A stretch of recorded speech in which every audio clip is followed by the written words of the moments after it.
پھر ایک بہت وسیع موضوع ہے جس پر آج میں بات کرنا چاہ رہا ہوں بہت اختصار کے ساتھ، وہ ہے امام زمانہ علیہ السلام کا تعلق احادیث معصومین میں۔ ہر معصوم کی محفل کا موضوع رہے امام زمانہ علیہ السلام۔ تو ہمارے ایک محترم عزیز ایمانی بھائی، انہوں نے ایک اشارہ دیا اور میں نے سمجھا کہ شاید اللہ سبحانہ وتعالیٰ کی جانب سے یہ خاص الہام بھی ہو کہ میں آپ کو 14 حدیثیں سناؤں، 14 معصومین کی امام زمانہ علیہ السلام کے بارے میں۔ محمد مصطفیٰ سے شروع کریں صلی اللہ علیہ وآلہ وسلم اور پہنچے امام زمانہ جل اللہ تعالیٰ فرجہ شریف تک، اللہم صلی علی محمد وعلی محمد۔ تو یہ 14 حدیثیں میں آپ کی خدمت میں عرض کرنا چاہتا ہوں، بہت مختصر تشریح کے ساتھ جہاں ضرورت ہوئی، ورنہ تو ماشاءاللہ صاحبان فہم و شعور خود امام علیہ السلام کا ہی کلام ہے کہ 14 حدیثیں سنانی ہیں مجھے 14 معصومین کی امام زمانہ علیہ السلام کے بارے میں۔ ان کے جد امیر المومنین قائد الغر المحجلین علی بن ابی طالب علیہ السلام نے یہ ارشاد فرمایا امام مہدی علیہ السلام کے بارے میں، جب بھی امام مہدی کا ذکر آتا تو روایات میں اس طرح سے کہ آہ بھرتے تھے مولا، جیسے آہ، اور اپنے سینے کی طرف اشارہ فرماتے تھے اور کہتے تھے شوقاً الی رؤیتہ، کتنا مشتاق ہوں میں اپنے مہدی کی رؤیت کا۔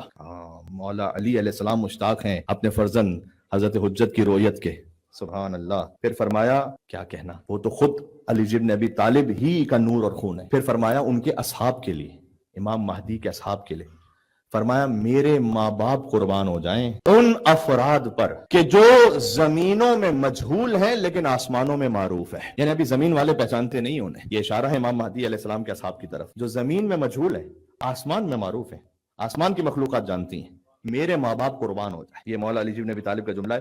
اس کے بعد بہار الانوار جلد نمبر 51 میں مولا علی نے اپنے فرزند حضرت حجت کی ہیئت اور ان کی خوبصورتی اور ان کی وجاہت کا ذکر فرمایا وہ مہدی قائم ایسا جوان ہے، سب سے پہلے جوان ہے، 1189 سن ہے لیکن جوان ہے، شابون کا لفظ امام نے استعمال کیا، جوان ہے۔ آگے عرض کروں گا کہ امام زمان علیہ السلام جب ظاہر ہوں گے تو کس سن میں ظاہر ہوں گے، وہ کون سی کیفیت ہوگی ان کی۔ تو وہ جوان ہے جس کے شانے، اگر عربک سے ایگزیکٹ ترجمہ کروں تو اسکوائر یعنی کشادہ، وہ جوان جس کے شانے کشادہ جب وہ ظاہر ہوگا، چہرہ حسین ہوگا، بال خوبصورت ہوں گے جو شانوں تک آ رہے ہوں گے۔ پھر بڑا لطیف جملہ فرمایا کہ چہرے سے وہ نور نکل رہا ہوگا کہ جو ان کی داڑھی کی سیاہی کو بھی ماند کر دے گا۔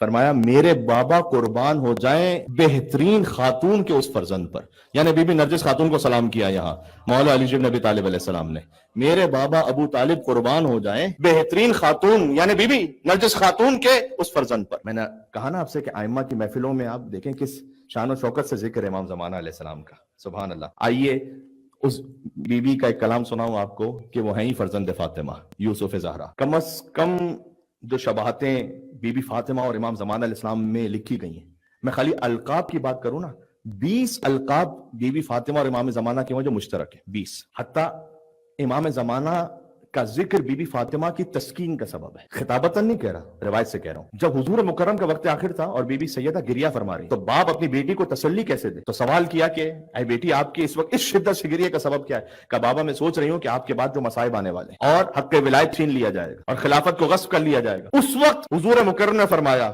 کہ بیٹی آپ کی اولاد میں اللہ ایک مہدی کو ظاہر کرے گا۔ تسلی دی بی بی فاطمہ الزہرا کو امام زمانہ کے ذکر سے، جو ہر گمراہی کو ریشکن کر دے گا۔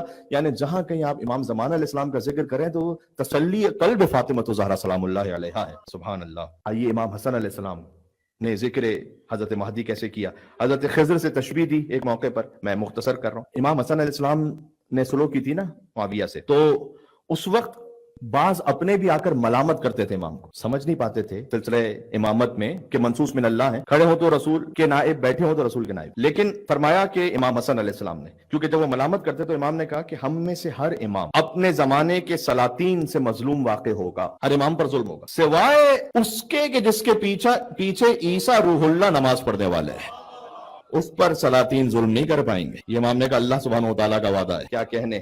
فرمایا وہ میرے بھائی کا نوا بیٹا ہے، کیا تشبیہ ہے۔ اس کی غیبت بہت طولانی ہوگی لیکن جب اللہ ظاہر کرے گا تو 40 سال سے کم کا ایک جوان لگ رہا ہوگا۔ مولا کے کلام کو امام حسن کے کلام سے جوڑ لیجئے گا۔ اور اگر کسی کے ذہن میں یہ شبہ ہے کہ یہ کیسے ہوگا تو پھر امام نے کہا ان اللہ علی کل شیء قدیر۔ یہ ایک آیت کافی ہے۔